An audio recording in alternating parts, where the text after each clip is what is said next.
अस्सलामुअलैकुम, आप देख रहे हैं प्रोग्राम एक पेज और मैं हूं फरवा वहीद। नाजरीन, सियासी मंजरनामे में ब्रेक थ्रू मिलता नजर आ रहा है। पाकिस्तान तहरीक इंसाफ और JUI के माबैन गठजोड़ की तारीख तय पा गई है और PTI ग्रैंड अलायंस बनाने में भी कामयाब होती नजर आ रही है। सबसे बढ़कर तहरीक इंसाफ हुकूमत के साथ मुज़ाकरात के लिए भी राब्ते कर चुकी है। वो तहरीक इंसाफ जो कल तक एस्टैब्लिशमेंट के साथ मुज़ाकरात करने को ही तरजीह देती थी, अब जमहूरी रिवायत पर चलते हुए सियासी कुव्वतों की तरफ पेशकदमी कर रही है।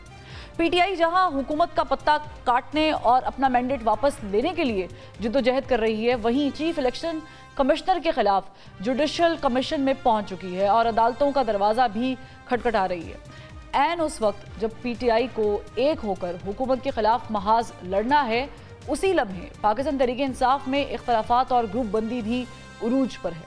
PTI रहनुमा शेर अफजल मरवत को पार्टी से निकालने के बाद सीट वापस करने का मुतालबा पार्टी की तरफ से कर दिया गया है, जबकि पार्टी चेयरमैन बैरिस्टर गौहर कहते हैं कि मुझे नहीं मालूम कि इस वक्त कौन हिदायत जारी कर रहा है और कौन फैसले कर रहा है। मेरे इल्म में ये बात नहीं लाई गई कि इमरान खान ने इस किस्म की कोई हिदायत जारी की है। हैरत की बात यह है कि पार्टी से लोगों को निकाला जा रहा है और पार्टी चेयरमैन को मालूम ही नहीं कि कौन हिदायत जारी कर रहा है, जबकि इससे पहले बानी पाकिस्तान तहरीक इंसाफ भी एक बयान दे चुके हैं कि इलेक्शन के वक्त टिकट्स की तकसीम के मामले में उन्हें बताया ही नहीं गया कि किस किस को टिकट दी गई। बानी पाकिस्तान तहरीक इंसाफ के मुतालबे पर तहरीक चलाने के लिए भी तहरीक इंसाफ कोई मुहिम नहीं चला सकी और अलामती भूख हड़ताल से भी बानी पाकिस्तान तहरीक इंसाफ की रिहाई मुमकिन नहीं बना सकी। ताहम अब हुकूमत से बातचीत और अपोजिशन का ग्रैंड अलायंस बनाने का ऐलान करके पाकिस्तान तहरीक इंसाफ कामयाब होती और मुश्किलात से निकलती नज़र आती है। जहां PTI की बात करें, मुश्किलात से निकलती नज़र आ रही है, वहीं हुकूमत मुश्किलात में फंसती जा रही है, ऐसा नज़र आ रहा है। अवाम बिजली के बिलों और महंगाई से तंग है, जबकि हुकूमत और इदारों के माबैन भी टकराव की सूरत हाल है।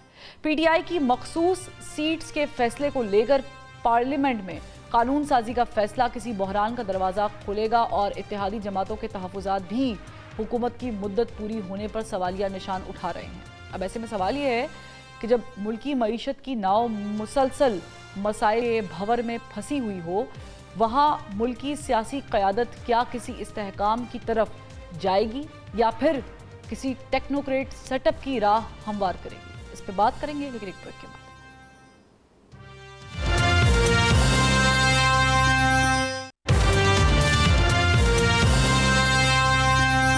Welcome back. ब्रेक के बाद हमें ज्वाइन किया है सूबाई वजीर नासिर हुसैन शाह साहब ने। बहुत शुक्रिया शाह साहब, आपने अपना वक्त जो है वो निकाला।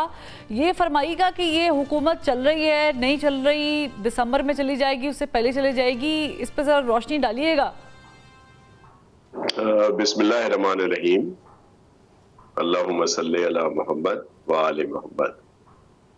देखें, ये असेंबलियां जो हैं ये अपना टर्म जरूर पूरा करेंगी और जो गवर्नमेंट है इस वक्त PMLN की और अलाइज की, वो जरूर कंटिन्यू करेगी। और जो बहुत सारे लोगों के ये ख्यालात हैं या तज्जिए हैं या जिन्होंने इस तरह की रूमर्स सर्कुलेट की हैं, वो ऐसे ही रहेंगी और गवर्नमेंट अपना टेन्योर पूरा करेगी। बड़ा आपने मुस्कुराहट के साथ कहा है कि जो गवर्नमेंट है नून लीग की, फिर आपने पॉज लेके कहा है एलाइज, तो मुझे लग रहा है कि ये गवर्नमेंट नून लीग की है, पीपल्स पार्टी तो है ही नहीं इसमें, क्योंकि पीपल्स पार्टी ने काबीना का हिस्सा भी बनना जो है वो अभी तक उनको क्लियर नहीं किया।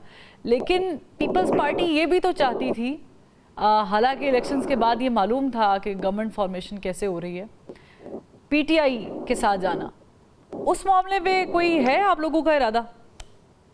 देखिए, बिल्कुल इरादा नहीं है। अच्छा। उस वक्त भी एक पॉलिटिकली तौर पर पाकिस्तान पीपल्स पार्टी हमेशा जमहूरियत की बात करती है, जमहूरियत की बालादस्ती और पार्लियामेंट किया इस्तेकाम चाहती है। तो जिस तरह का रिजल्ट आया था तो स्प्लिट था, इस वजह से ज्यादा नंबर अगर आजाद अराकीन के थे तो फिर उनको ऑफर की गई थी, लेकिन आपके इल्म में है कि पीटीआई का तो जो वतीरा रहा है उनका, उनके बानी का या उन सब का, वो ऐसा नहीं है। तो फिर हमने पार्लियामेंट की बेहतरी और उसके इस्तेकाम के लिए पीएमएलएन ने जब रुजू किया तो हमने फिर उनके साथ शामिल जरूर हुए, उनकी सपोर्ट की गवर्नमेंट की फॉर्मेशन में। उसकी बड़ी वजह ये भी थी कि अगर हम लोग ये फैसला ना करते तो फिर दूसरे इलेक्शन की तरफ जाया जाता, और फिर यहाँ पे कोई यकीनी बात नहीं है कि वो इलेक्शन 60 दिन में होते, 90 दिन में होते या 9 साल में होते। तो जो आपने PMLN के साथ आपने निजाम को बचाया है या आपने पीएमएलएन की गवर्नमेंट को बचाया है फिर? नहीं, हमने निजाम को बचाया, पार्लियामेंट को बचाया। हालांकि पीएमएलएन की से इलेक्शन में आपने देखा हाँ। कि पीडीएम की गवर्नमेंट में हम भी उनके एलाइज थे, लेकिन जैसे इलेक्शन अनाउंस हुए तो ये आके इन्होंने सिंध में खास तौर पर हमारे खिलाफ एक बहुत महाज बनाया, जिसमें पीएमएलएन, एमक्यूएम, जीडीए, जेयूआईएफ और भी बहुत सारों को शामिल किया, और हमें पूरा कोशिश की गई टफ टाइम देने की। अच्छा। तो हमें तो इनके साथ कोई ऐसा नहीं था सिलसिला, लेकिन पार्लियामेंट की तसलसल के लिए हमने ये कड़वा घूंट पिया। अभी आपने शाह साहब 9 साल का जिक्र किया है कि ये री इलेक्शंस की तरफ जाना पड़ता, और फिर 9 साल, ये 9 साल का हवाला आपने क्यों दिया?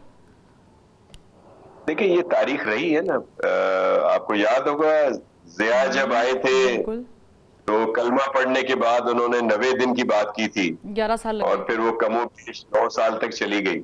अच्छा। तो ये हमारा तारीख का हिस्सा रहा है। तो अगर ये तो यानी आपको अभी भी खौफ है वो जिया साहब वाली रिपीटेशन का? देखिए, ऐसा खौफ है नहीं, ये इश्यूज जरूर सामने आते हैं कि जी इस तरह की कोई इमरजेंसी की बात कर रहा है, कोई फिर उसी तरह से कह रहा है कि जी वो भी आ सकता है, माशाल्लाह खुदा न खास्ता यहाँ लग सकता है। तो ये, लेकिन मैं ये अर्ज कर रहा हूँ, ये क्यों कहा जाता है?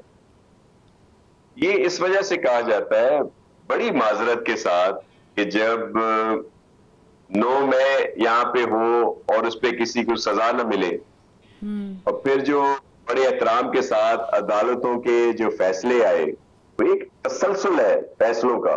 पहले भी बहुत सारे फैसले आए, फिर लाहौर का आपको याद होगा कि जब लोगों ने वोट दिए थे तो आइन में तो लिखा है कि अगर कोई इनराफी करता है पार्टी डिसिप्लिन की तो उसको डी-सीट कर दिया जाए। कहीं नहीं लिखा कि आप उसका वोट भी काउंट नहीं करेंगे। और फिर जो हालिया फैसला आया जिसमें प्रे सुन्नी इत्तेहाद काउंसिल की थी और सीटें पीटीआई को दे दी गई, मतलब ये सारे ऐसे इश्यूज सामने आते हैं कि फिर ये उन लोगों को मौका मिलता है इस तरह की स्पेकुलेशंस का, अफवाहों का, कि जी इमरजेंसी लग जाएगी, जी मार्शल लग जाएगा। लेकिन they are very solid about it के दिसंबर के अंदर इमरान खान साहब बाहर भी होंगे, जिन लोगों का आप जिक्र कर रहे हैं, और वो वजीर आजम भी बनेंगे, और फिर हुकूमत भी पीटीआई की होगी। देखिए, दिल बहलाने को ये ख्याल अच्छा है, ये वो टैक्टिस है, पॉलिटिकल टैक्टिस है, या जो भी कहें, जो लोगों को एक मैसेज कन्वे कर दिया जाए उनको कि जी बस ये ऐसा हो रहा है।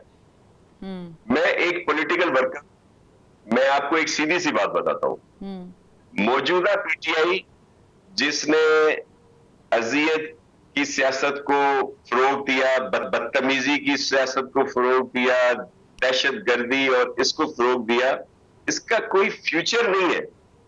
अच्छा। पीटीआई का फ्यूचर सिर्फ इसमें है कि वो पीटीआई पी हो जाए, मतलब पाकिस्तान तहरीक इंसाफ पुरअमन। अच्छा। अगर ये चीजें हो और खान साहब अपनी तालीमात को चेंज करें और इस तरफ जाए तो फिर तो इनका फ्यूचर है। फिर इस दिसंबर में तो नहीं, लेकिन 2029 के बाद कुछ नहीं कहा जा सकता कि जो भी इलेक्शन का रिजल्ट आए, लेकिन अभी कोई नियर फ्यूचर में इनका कोई ऐसा इम्कान नहीं है। ठीक है, चले, इनका तो इम्कान नहीं है। मैं आपको थोड़ा सा याद करा दूं कि हुकूमत बनाने से पहले, यानी जो फॉर्मेशन हुई है इस वक्त गवर्नमेंट की इलेक्शन से पहले, बिलावल भुट्टो जरदारी साहब ने भी कुछ कहा था। उन्होंने कहा था कि हमें ऑफ़र दी जा रही है कि 2.5 साल नून लीग को दे दी जाए, उनका वज़ीर आज़म हो, 2.5 साल हमारा वज़ीर आज़म हो। मैं ये ऑफ़र कबूल नहीं करता। ये ऑफ़र कहाँ से आई थी, किसने दी थी? जी, मुझे इस बात का इल्म नहीं है। अच्छा, आपको बिल्कुल मालूम नहीं है कि पार्टी में डिस्कशन इस बारे में नहीं हुई कि नून लीग ने कहा हो कि भाई 2.5 साल हम निकाल लेते हैं, 2.5 साल आप निकाल लें? जी नहीं, मुझे इस बात का इल्म नहीं है, क्योंकि ये सीनियर पे हो सकता है कोई ऐसा डिस्कशन हो। मैं तो एक कारकुन हूँ, मुझे इन चीजों का पता नहीं होता। अच्छा, लेकिन आप सीनियर वजीर हैं सर, सिंध आपका बड़ा सूबा है, आप वहाँ पर बैठे हुए हैं, पाकिस्तान पीपल्स पार्टी का हब है, और आप ये कह रहे हैं कि आपको मालूम नहीं है, तो मुझे हैरानगी है इस बात पे। लेकिन अगर आपको ऑफ़र कर दी जाए, क्योंकि अभी आपने काबीना का भी हिस्सा नहीं बने, अगर ऑफ़र आ जाए फिर? देखिए, उस पे ऑफर आएगी, उस पे सोचा जा सकता है, और हमारी सीईसी फिर उस पे फैसला करेगी कि उसमें क्या करना है, और इसमें कोई हर्ज नहीं है। सही। आपसे अगर मैं वन लाइनर जानना चाहूंगी शाहजी, कि मुझे बताएं कि आपके नज़दीक पीटीआई पर पाबंदी लगनी चाहिए या आर्टिकल 6 एक्सरसाइज होना चाहिए? देखिए, जो कोई भी सियासी पार्टी है उस पर पाबंदी लगाने के पीपल्स पार्टी हक में नहीं है। ठीक है, लेकिन उस पार्टी को ये साबित करना होगा कि वो पॉलिटिकल पार्टी है, या इंतहा पसंद या दहशतगर्द पार्टी है, या कौन सी पार्टी है। आप पीटीआई को, इतने बड़े मैंडेट के साथ पीटीआई आई है, आप पीटीआई को पॉलिटिकल पार्टी एक्सेप्ट नहीं करते? देखिए, मैं आपको एक अर्ज कर रहा हूं कि वो 9 मई को, जब तक ये 9 मई के वाकये पे माफी नहीं मांगते, और ये से मुराद है इमरान खान? जी क्या कह रही है? ये से मुराद है इमरान खान? जी, खान साहब पीटीआई ये माफी नहीं मांगते कि भाई हमसे चले गलती हो गई, जो कुछ भी हुआ, तो उसके बाद अपना, जैसे मैंने कहा कि वो अपनी असल तालीमात। लेकिन सर वो माफी उन्होंने आपसे थोड़ी मांगनी है, वो तो माफी उन्होंने कहीं और मांगनी है। जी, हम अपने से कह भी नहीं रहा कि हम मुझसे माफी मांगे, हमसे मांगे जिन पर इन्होंने अटैक किया था। आज मैं सीएम केपी का बयान सुन रहा था कि जी हमें तो साजिश के तहत उसमें फंसाया जा रहा है, हम लोग नहीं है। मैं एक सिंपल सी बात करता हूं कि सब चीज ऑन रिकॉर्ड है। 9 मई को जहां जहां एहतजाज हुआ, मुझे कोई ऐसी एक जगह दिखा दे जो अस्करी जगह ना हो। ठीक, आपको बहला फुसला के 2-4 जगहों पे लाया जा सकता था ना। बिल्कुल। ये क्या हुआ? ये तो जाहिर है कि बहैसियत कौम ही सबको कंडेम करना चाहिए, जो वाकया 9 मई का हुआ था। बहुत शुक्रिया नासिर हुसैन साहब, आपने अपनी राय जो है वो हमें दी। लेकिन पॉइंट यही है कि जमहूरियत में बातचीत होती है, और उसके लिए पाकिस्तान पीपल्स पार्टी एक बहुत अहम किरदार अदा कर सकती है। एक ब्रेक लेते हैं।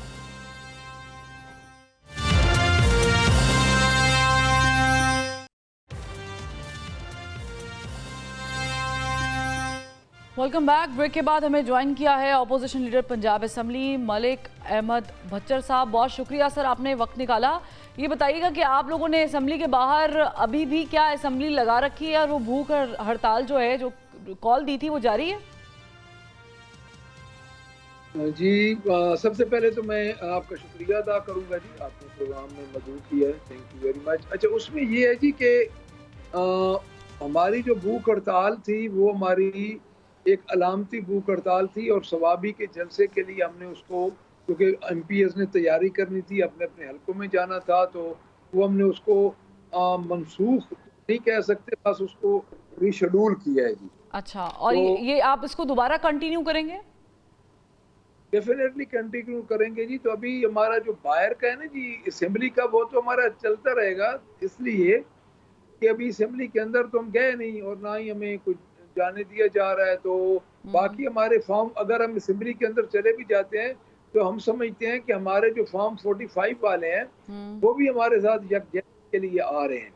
तो देयरफॉर जो हमारे साथ ज्यादतियां हो रही हैं, जो हमारी स्पेशल सीट्स को लंबा किया जा रहा है, तो उसमें ये है कि आप खुद देख लें कि उसमें अपना जो सीट्स हमारी उन्होंने अब फिर रोक ली हैं, तो उस वजह से हमें ये है कि हम इंशाअल्लाह ताला उसमें जारी रखेंगे। मैं आपसे एक सवाल और पूछना चाह रही हूँ कि आपने दरख्वास्त दी है सुप्रीम जुडिशल काउंसिल में चीफ इलेक्शनल कमिश्नर के खिलाफ कि उनको फिल फॉर काम से रोक दिया जाए। जुडिशल काउंसिल में जाएंगे, वहाँ पर जा रहे है कि हुकूमती नुमाइंदगी भी होगी, आपको कामयाबी मिलती हुई नजर आएगी या आ रही है? देखिए, बात यह है कि आप कामयाबी और नाकामी को तो अगर आप मेरिट बनाए तो आप कोई काम ही नहीं कर सकते। हमारी काम है कोशिश करना और प्रॉपर फोरम पे प्रॉपर चीजों को प्रेजेंट करना। ठीक। हमारा 436 सफात का रेफरेंस है जी, पूरे पाकिस्तान में इससे तगड़ा रेफरेंस किसी ने नहीं दायर किया होगा। तो मैं ये समझता हूँ कि आप खुद देख लें कि डिलिमिटेशन से लेके आज दिन तक जो भी इलेक्शन कमीशन ने किया है और जो क्रेडिबिलिटी इलेक्शन कमीशन की है वो सबके सामने है। दो चीजों के बाद इलेक्शन कमीशन को वैसे ही इस्तीफा दे देना चाहिए था।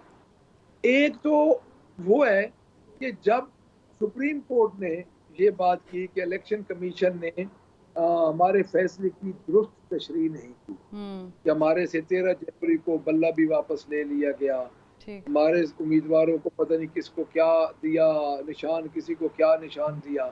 दूसरा, ये जो पतन की है रिपोर्ट, वो पाकिस्तान तहरीक इंसाफ की तो नहीं है और ना ही को हमारा उस के साथ लेना देना है। तो बात यह है कि जब पतन की यह रिपोर्ट आई है मियां नवाज शरीफ और डॉक्टर यास्मीन राशिद साहबा के हल्के की, तो देन तो इलेक्शन कमीशन को बिल्कुल ही नहीं रहना चाहिए, एक दिन भी नहीं रहना चाहिए। ठीक है, चले यहाँ पर आप मेरिट की बच्चा साहब, आप यहाँ पर मेरिट की बात कर रहे हैं, लेकिन पाकिस्तान तहरीक इंसाफ का मेरिट कहाँ पर गया? जिस तरीके से आप मखसूस सीट्स के लिए उन लोगों को नामजद कर रहे हैं जो 9 मई के वाकयात में ऑलरेडी नामजद हैं। ये 9 मई के वाकयात में जजा सजा के बगैर एक कानून आपको इजाजत देता है कि आप एब्सकॉन्डर भी इलेक्शन लड़ सकता है, तो वो तो इस वक्त अपने केसेस भुगत रहे हैं। जब देखिए, जब फैसला होता है केसेस का, आप कैसे डिटरमिन कर सकते हैं पहले कि एक बंदा मुजरिम है? जब फैसला होगा, अगर लेकिन जब हम पाकिस्तान तहरीक इंसाफ से मेरिट की बात करते हैं तो हमें on the other hand list में वो बहुत सारे नाम मिलते हैं जिन्होंने वाकईतन पाकिस्तान तहरीक इंसाफ के लिए कुर्बानियाँ दी हैं। उसमें उमर चीमा साहब का नाम भी सर फहरिस्त है और दीगर नाम भी मैं गिनवा सकती हूँ। लेकिन on the other hand Sanam Javed, Khatija Shah, Sanam Javed और खतीजा शाह या इस किस्म की जो हमारी आलिया हमजा साहबा हो गई, ये इस किस्म की और ख़वातीन हैं, तो उनको भी मौका इसलिए दिया जा रहा है कि डेफिनेटली उन्होंने अपनी कुर्बानियाँ तो दी हैं। अब उसमें बात ये है कि अगर हम ये कहें कि उन्होंने वो पहले सियासी नहीं थी, अब एक साल एक बेगुनाह औरत को अगर आप और पॉलिटिकल उसको उसकी वजह क्या हो कि वो पॉलिटिकल विक्टिमाइजेशन हो रही हो, ठीक, तो उसमें डेफिनेटली इस किस्म की हम अपने वर्कर्स या इन बीवियों को एडजस्ट तो करना होता है जी। दूसरी बात ये है कि जो हमारी दूसरी वर्कर्स हैं, तकरीबन हमारी 78, ये तो एक दो बंदे, तकरीबन 78 हमारी सीट्स हुई हैं, जो कि 77 सीट बाकी दूसरी हमारी जो वर्कर्स हैं, ये तो गिनती की को 5-10 खवातीन हैं जिनको एडजस्ट किया जाना मेरे ख्याल में बड़ा दुरुस्त फैसला है। उसकी वजह यह है कि वो किसी और इल्जाम में जेल में नहीं गई। अच्छा, इसकी इन नामों की मंजूरी खान साहब ने दे दी है? जी, सनम जावेद और उनकी खदीजा शाह दी है जी। अच्छा, पूरी लिस्ट आप लोगों की तैयार हो चुकी है? यानी जो नाम आप लोग कह रहे हैं कि आपने देने हैं, उसकी मंजूरी खान साहब ने कर दी है पूरी लिस्ट की? जी, मैं अर्ज करता हूं जी कि वो लिस्ट हमारी जमा भी हो गई और बड़ी अच्छा। वो हमारी चूंकि पार्लिमानी नेशनल की पार्लिमानी पार्टी की लीडर अपना वो पार्लिमानी लीडर हैं अपना वो जरताज। लेकिन मैं आपसे ये सवाल नहीं पूछ रही, मैं आपसे ये सवाल पूछ रही हूँ बचर साहब कि इन नामों की मंजूरी, जो लिस्ट आप लोगों ने तश्कील दी है, खान साहब ने क्या इन पे मोहर लगा दी है? ये उनकी इमा पर हो रहा है?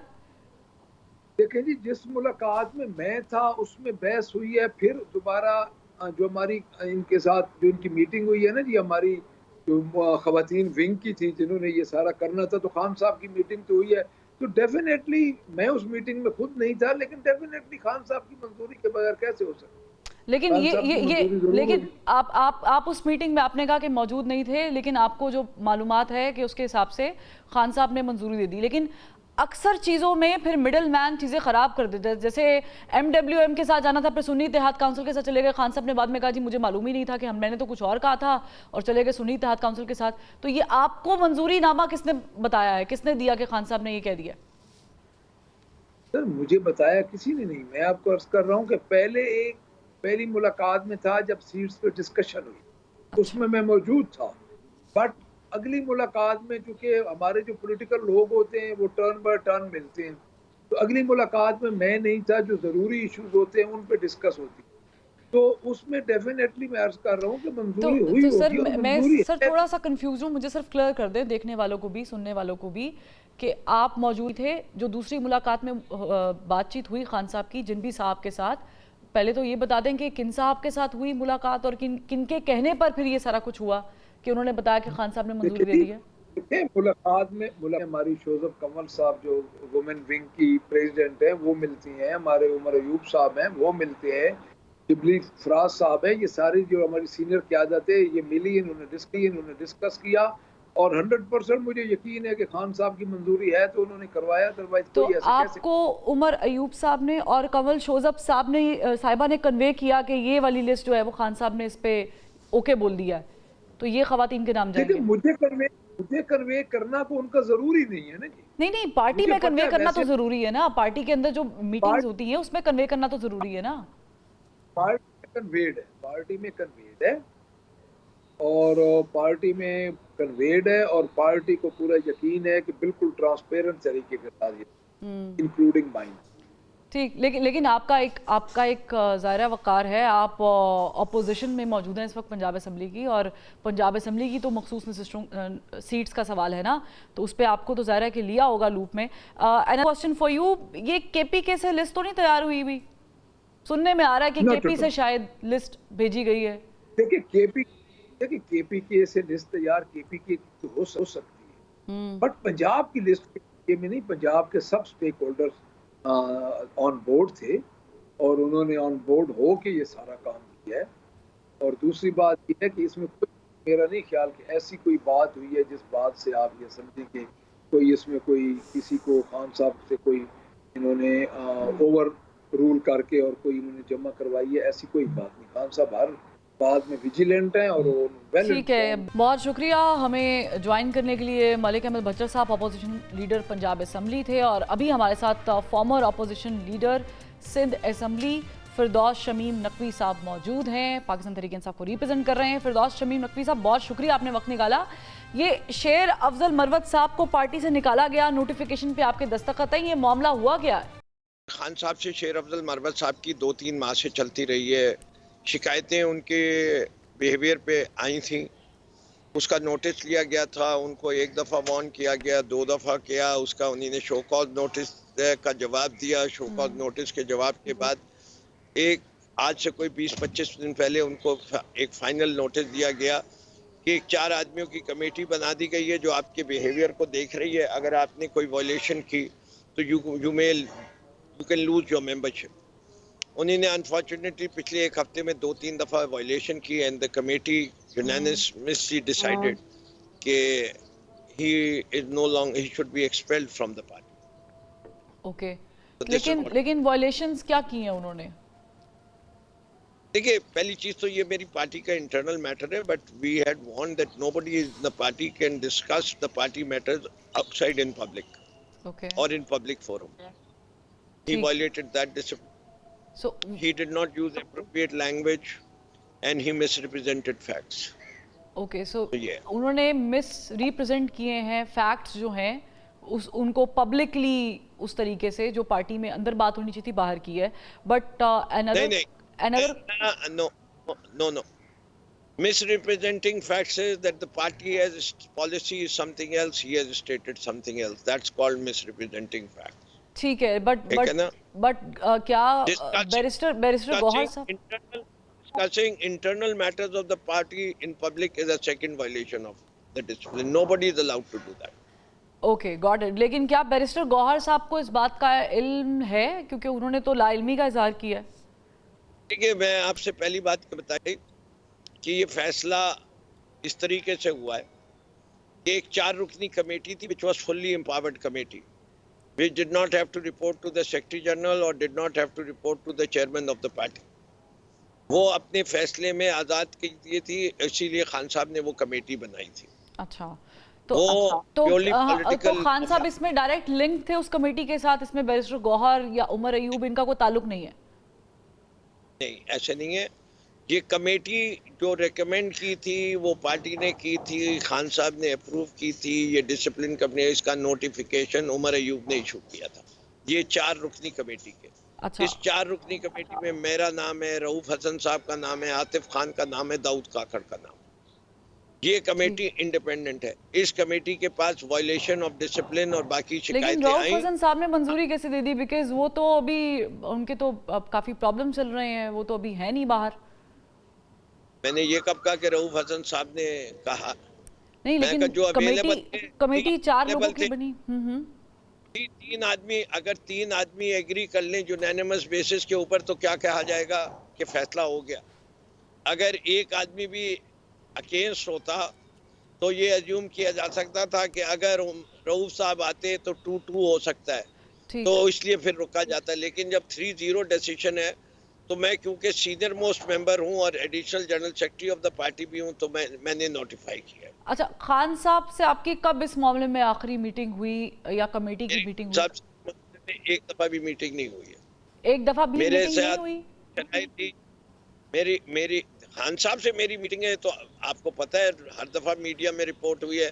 मेरी आखिरी मीटिंग खान साहब से 4 दिन 5 दिन पहले हुई है। तो ये खान साहब के इल्म में मौजूद है कि जो कमेटी उन्होंने तश्कील दी? पहले तो ये बता दें कि जो 4 नाम आपने गिनाए हैं, जिनमें रऊफ हसन साहब का भी नाम ये शामिल है। ये खान साहब की नॉलेज में और बोले। अच्छा, ये खान साहब के नॉलेज में भी, और ये भी खान साहब के नॉलेज में है कि शेर अफजल मरवत साहब की जो रुकनीत है उसको मुअत्तल करने का फैसला उनकी तरफ से ही आया है कि कमेटी जो फैसला करेगी। कमेटी की तरफ से आया जी। वो आज लेकिन उन्हें इन्फॉर्म किया लेकिन गया था। क्या आज इसे, बहुत सारे, हाँ, क्या हम कोई रिवर्स देख सकते हैं इसमें, इस फैसले के अंदर? क्या देख सकते हैं? कोई रिवर्स हो सकता है ये फैसला? देखिए, मैं समझता हूँ कि हर चीज मुमकिन होती है, लेकिन जब खान साहब ने एक कमेटी को एम्पावर किया था, तो फिर खान साहब को इस कमेटी को या तो एम्पावर नहीं करते थे, और एक दफा एम्पावर कर दिया तो उसके जजमेंट के ऊपर उनको भरोसा करना चाहिए। लेकिन नकवी साहब, आप अगर देखें, शेर अफजल मरवत साहब ने जो आप लोगों ने तहरीक शुरू की थी, उसमें उन्होंने अकेले होकर बहुत सारे लोगों को ना सिर्फ इकट्ठा किया बल्कि प्रेशर बिल्डिंग में भी काम आए। फिर सोशल मीडिया पर आप पाकिस्तान तहरीक इंसाफ का प्लेटफॉर्म उठा के देख लें या दीगर आप प्लेटफॉर्म्स उठा के देख लें, वहाँ पर उन्होंने काफ़ी ज़ोरदार मुहिम भी चलाई और लोगों को इकट्ठा भी किया। On the other hand, party के बहुत सारे लोग फेलियर का शिकार थे, मुनज़्ज़म नहीं हो पा रहे थे, कोई तहरीक नहीं चला पा रहे थे। वो खान साहब के हक़ में उनको निकालने के लिए वो टेलीविज़न स्क्रीन पर, मेन स्ट्रीम मीडिया पर, सोशल मीडिया पर हरदम एक्टिव रहते थे। तो आपको तो ये बंदा चाहिए था। ये फैसला आप नहीं कर सकती हैं, हमारी पार्टी करेगी, एक चीज। दूसरी चीज जो आपने बात की, तो मैं उससे डिनाई भी नहीं करता। शेर अफजल मरवत साहब ने एक वक्त पे पार्टी पे आए, लेकिन मैं नहीं समझता कि ये पार्टी बर्दाश्त कर सकती है कि somebody start thinking he is bigger than the party or that he can get away with anything he wants. ये भी इजाजत नहीं है। तो हम अगर किसी आदमी को किसी आदमी को ये शक होने लगे कि वो खुद अपनी जगह पे कुछ है, देखिए इस पार्टी के अंदर अगर वो अवाम जो इमरान खान को चाहते हैं, वो अगर लब्बैक नहीं कहते जब शेर अफजल मरवत आते, आपके ख्याल से लोग शेर अफजल मरवत जमा करते थे? नहीं, जमा करती थी तंजीम के वो लोग जमा करते थे जो बाहर नहीं आ सक रहे थे। इसके जुल्म और इस्तबदाद का दौर था और आज भी वो दौर चल रहा है। इससे के शेर अफजल मरवत साहब को पार्टी में, लेकिन शेर अफजल मरवत साहब ने जो जिद्दारी और दिलेरी दिखाई है वो काबिले तारीफ है, मैं उसको नहीं है, लेकिन ज़रूरी नहीं है कि उनका हर इकदाम काबिले तारीफ है। He has his pluses, but his minuses had become. Okay Firdous Shamim Naqvi sahab, बहुत शुक्रिया, आपने वक्त निकाला और आपके बकौल की जो फैसला किया है 4 रुकनी कमेटी ने किया है। 4 रुकनी कमेटी को बाख्तियार किया था इमरान खान साहब ने, और शेर अफजल मरवत की जो बुनियादी रुकनीत है पार्टी से निकालने का फैसला है, ये ज़ाहिर है कि इस कमेटी ने किया है जिसको इख्तियार इमरान खान साहब ने दिया था। अब देखते हैं कि इसमें अगर बैरिस्टर गौहर साहब लाइल्म हैं तो फिर इसके कॉन्सिक्वेंसेस क्या हो सकते हैं। क्या पूरी पार्टी को या पार्टी के स्टेक होल्डर्स को इसमें इन्वॉल्व होना ज़रूरी नहीं था। बहरहाल यहाँ पर एक ब्रेक लेते फिर वापस आते हैं।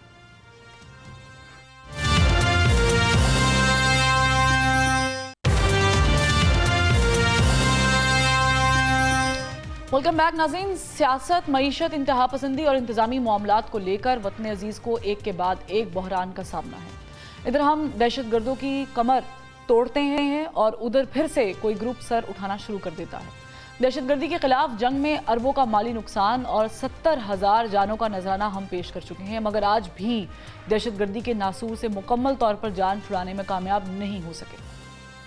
खैबर पख्तूनख्वा में एक मरतबा फिर दहशतगर्दों ने पंजे गाड़ना शुरू कर दिए हैं। सूबे में गुज़श्ता 6 महीने के दौरान फौज, FC और पुलिस के 220 एहलकार दहशतगर्दी के मुख्तलिफ वाक़यात में शहीद, जबकि 300 से ज़ायद ज़ख्मी हो चुके हैं। वज़ारत दाखिला ने गुज़श्ता महीने 2 अस्करियत पसंद ग्रुप्स का नाम कलादम तंजीमों की फहरिस्त में शामिल करने का ऐलान किया था, जिनमें से एक गुल बहादुर ग्रुप भी मौजूद है। गुल बहादुर ग्रुप वही दहशतगर्द तंजीम है जिसने 15 जुलाई को बन्नू कैंट में सिक्योरिटी फोर्सेस पर हमले की जिम्मेदारी कबूल की थी। गुल बहादुर ग्रुप पाकिस्तान में गुड तालिबान के नाम से जाना जाता है। 2023 से जुलाई 2024 तक गुल बहादुर ग्रुप 10 खुदकुश हमलों की जिम्मेदारी भी कबूल कर चुका है और आज ये दहशतगर्द तंजीम मुल्क के कानून नाफिज करने वाले इदारों के लिए सबसे बड़ा सिक्योरिटी चैलेंज बन गई है। हुकूमत और रियासती इदारे दहशतगर्दों का सफाया करने के लिए ऑपरेशन अज़्म इस्तेहकाम शुरू करने की मनसूबा बंदी भी कर चुके हैं, मगर सवाल ये है कि इंतहा पसंदी का खात्मा ऑपरेशन से होगा या फिर बातचीत से भी कोई हल निकाला जा सकता है। जिस तरह खैबर पख्तूनख्वा की सूबाई हुकूमत कह रही है कि बातचीत की जाए और टेबल टॉक के जरिए इसका कोई हल निकाला जा सके, लेकिन दहशतगर्दी के नासूर को हम कैसे काबू में ला सकते हैं, इसी पर बात करेंगे। हमें ज्वाइन किया है सीनियर एनालिस्ट ताहिर खान साहब ने। बहुत शुक्रिया ताहिर खान साहब, आपने वक्त निकाला। ये बताइएगा कि ये जो ऑपरेशन अज़्म इस्तेहकाम को लेकर बहुत ज़्यादा कंट्रोवर्सी सामने आ रही हैं, हुकूमत कह रही है कि ये दहशतगर्दी से निपटने के लिए एक वाहिद रास्ता है, लेकिन on the other hand Pakistan Tehreek Insaf जो है वो डटी हुई है। आप इस खित्ते की स्टडी कर चुके हैं, आपको मालूम है कि कितनी प्रॉब्लम्स हैं। क्या समझते हैं, क्या ये ऑपरेशन इंतहाई ज़रूरी है जिसको पाकिस्तान तहरीक इंसाफ निगेट कर रही है? बहुत शुक्रिया मुझे प्रोग्राम में लेने का। मेरी नज़र में चूँकि माजी में जो ऑपरेशन हुए हैं बड़े बड़े, तो शायद कुछ जो एक खदशात हैं कि उसी तरह अगर कोई बड़ा ऑपरेशन हो, क्योंकि ऑपरेशन का जब आप नाम लेते तो जहन में एक चीज़ आती है कि शायद दोबारा बमबारी होगी, लोग हज़ारों में लाखों में निकलेंगे, क्योंकि हमने देखा है बाजवड़ का सबसे पहले जो ऑपरेशन शुरू हुआ वहाँ से लेकर 2008 से 2014 तक तो लाखों लोग निकल जाते थे। मेरे ख्याल में इस वजह से दूसरी लोग नहीं चाहेंगे कि वो अपने घर छोड़। दूसरी बात यह है कि ये भी शायद एक लोगों में खदशात है कि ऑपरेशन अगर होता है तो मुमकिन है कि उससे आम लोग भी दोबारा मुतासिर हों। तो ये चीज़ें हैं जिन्होंने और फिर चूँकि माजी में एक सपोर्ट, एक हिमायत होती थी इस तरह के जब बड़े ऑपरेशनों का ऐलान होता था। मेरे ख्याल में अब उस तरह नहीं है, क्योंकि एक तो पार्लियामेंट में ज़ाहिर बात है इस पर अभी तक बहस नहीं की गई।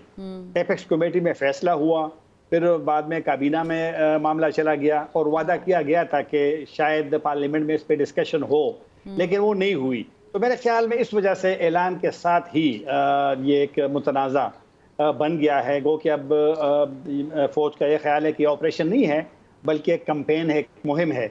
लेकिन लोग जिस तरह भी नया जब ऐलान होता है तो मेरे ख्याल में पुराने खदशात की वजह से इसकी मुखालिफत हो रही है। लेकिन फिर हम दहशतगर्दी को ख़त्म कैसे करेंगे अपने बॉर्डर से? हाँ, आपका सवाल बिल्कुल दुरुस्त है, लेकिन एक सवाल तो आप भी कर सकते हैं, मैं भी कर सकता हूँ, लोग भी कर सकते हैं कि अगर इस तरह के कोई नई ऑपरेशन का फैसला अगर होना है तो इस पे डिस्कशन क्यों नहीं हुई? इस पे पार्लियामेंट में बहस क्यों नहीं हुई? इसमें खैबर पख्तूनख्वा हुकूमत के साथ राब्ता क्यों नहीं किया गया पहले? एपेक्स कमेटी में तो वज़ीर आला मौजूद था, लेकिन बाद में कहा गया नहीं। एपेक्स कमेटी में बकौल हुकूमती नुमाइंदों के ज़ाहिर है कि वज़राए आला मौजूद थे, उसमें उनकी दूरी के बाद ही इसको डिस्क्लोज किया गया। एपेक्स कमेटी में डिस्कस हुआ बाकायदा अली अमीन गंडापुर के साथ। बिल्कुल, लेकिन आपने तहरीक इंसाफ का बाद में अगर मौक़िफ़ सुना है तो उसमें यह है कि सरसरी सी बात हो गई थी, तफसीली बात नहीं हुई थी। इस वजह से तो इस ऑपरेशन के तो अली अमीन गंडापुर सबसे ज़्यादा मुखालिफ है। एपेक्स कमेटी जो खैबर पख्तूनख्वा की हुई थी पेशावर में, उसमें मुखालिफत की थी। उसके बाद जब 2 दिन बाद ये बनू चले गए थे, वहाँ भी जलसे में मुखालिफत की थी। उनका यह ख्याल है कि उस पर कोई ज़्यादा डिस्कशन बहस नहीं हुई थी एपेक्स कमेटी में। तो बहरहाल एक मुखालिफत हुई और मेरे ख्याल में जब चीज़ मुतनाज़ होती है तो उस पर जाहिर बात है कि उस पर फिर ज़रा मज़ीद डिस्कशन करने की। और एक सवाल तो लोग ये भी करेंगे कि जब पहले से एक ऑपरेशन जारी था, जो बार बार आप भी सुनते हैं, हम भी सुनते हैं कि आज भी मर्दान में हुआ है कि इन्होंने कहा कि 4 वहाँ पर शिदत पसंदों को मारा गया है। तो अगर एक ऑपरेशन पहले से मौजूद था, इंटेलिजेंस बेस्ड ऑपरेशन जिसको कहते हैं, तो नए ऑपरेशन की ज़रूरत क्यों पेश आई? तो ये चीज़ें तो भी लोगों का हक तो है ना, आपका भी हक है, मेरा भी हक है कि अगर हम सवाल तो कर सकते हैं ना कि अगर वो ऑपरेशन क्या वो नाकाम है, क्या उसके मतलूबा नताइज नहीं है, और जब ये होगा इसके क्या लेकिन मतलब क्या हम दायर Khan sahab with all the sense that we have right now after being in the war against terrorism, इतने सालों से हम लड़ रहे हैं, अभी जो सिचुएशन है आपको लगता है कि there is a concept, still concept है ये गुड तालिबान बैड तालिबान, या ये वाले तालिबान वो वाले तालिबान? ये इस्तिलाह तो सिर्फ पाकिस्तान में इस्तेमाल होता है और हुआ है।